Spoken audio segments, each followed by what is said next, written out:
పద్యం ద్వారా ప్రబోధించినటువంటి ఆధునిక కవి చంద్రుడు జాషువా. ఆయన పొందిన అవమానాలు ఏ కవి పొందలేదు, ఆయన పొందిన సత్కారాలు కూడా ఏ కవి పొందలేదు.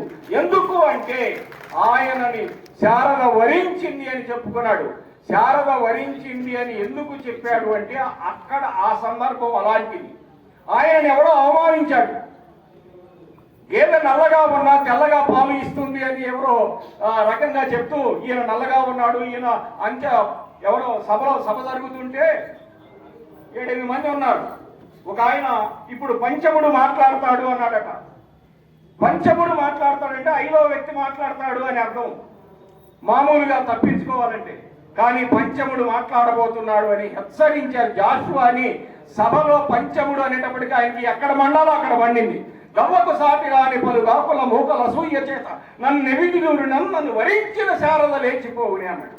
నన్ను వరించిన శారద లేచిపోవుని అన్నాడు.